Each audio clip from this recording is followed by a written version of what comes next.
So, hello guys! May order tayong calendar. So, papakita ko sa inyo kung paano ko siya gagawin. So, yung order sa atin is A5 size. A5 yung top, A5 din yung pages. Calendar pages.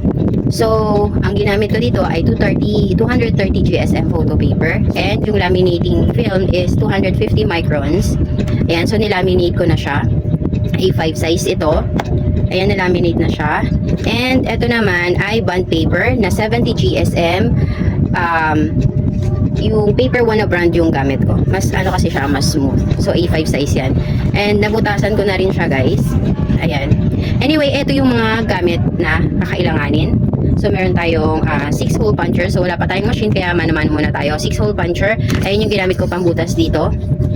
And of course, meron tayong ring binder.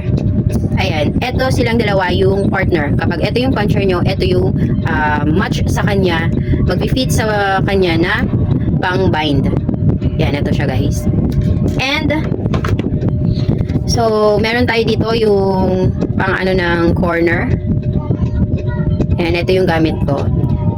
So dito on top, i-ano muna natin siya.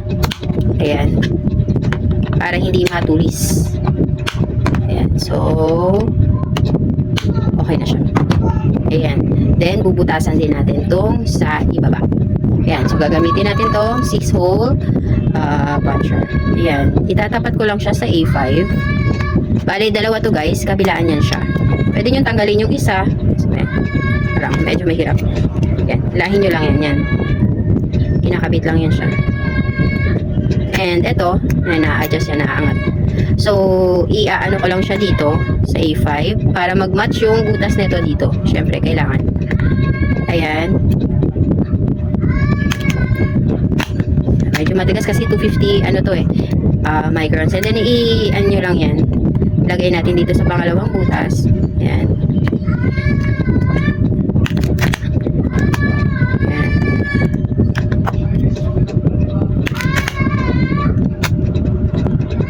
Para dito sa dulo, i-ano nyo lang, nasasakto din siya dito. A5 tayo, 'di ba? So dapat nakaano siya sa A5. So dito. Pasok natin. Tama ba?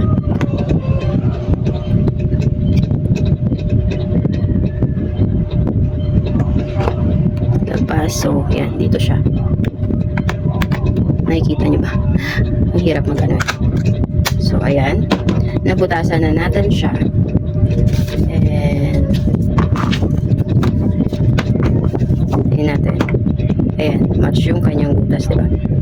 So ilalagay na natin yung eto. So mahaba to guys, nakat ko na siya para tumama siya dito. Ayan. So ganito lang gagawin nyo. Ipag ano nyo lang sila. Ganyan. Tapos ilagay nyo dito. Ayan. And i-lock nyo lang.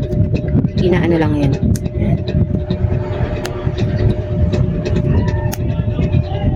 And so lock nyo lang siya.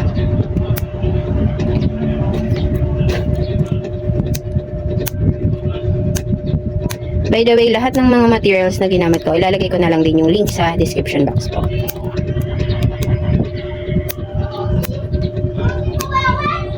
Ayan. So okay na. Ayan siya.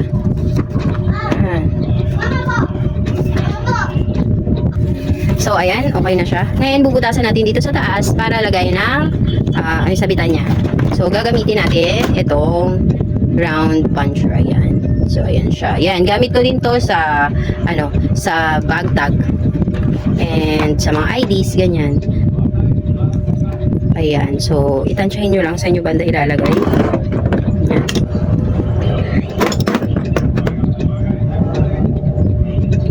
Ayan. Okay. Tapos dito sa kabila.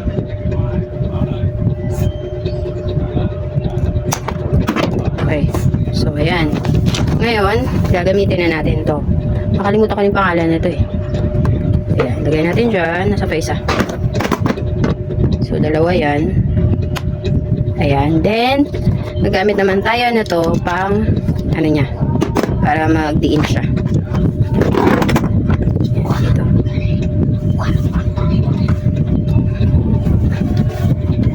Eyelet pala tawag dito guys, eyelet. Ayan, so didiin lang natin. Ayan. Bali minsan ginaganyan ko pa siya dito sa kabila para lang ano. Kailangan super diin. Ang galing mo mama. Ayan, so ayan. Nabutasan na natin siya. So may pambutas din siya dito guys, pwede rin to. Dito. Sa taas. Pero kasi medyo hirap akong anuhin yan. So ayan, nagawa na natin. Ngayon, kailangan natin ng tali dito. So ito naman yung gamit ko. Nabibili to ng naka-roll. Ayan. So, tatali nyo lang yan dito.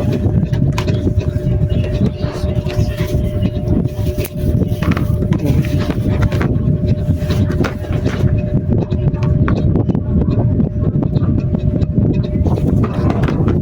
Diba, ganyan. Pwede rin tali siya dito. So, ayan. Pinag-iisipan ko pa siya. Paano ko siya iaan. Para neat. So, ayan. Ganun lang siya, guys. Yun na yung finished product. So, ayan siya. So, fold ng ganyan.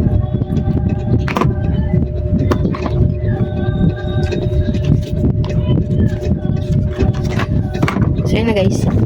Kaya pala ang gamit kong printer ay L3210 and I'm using Pigment. Yun lang. Thank you for watching. Bye!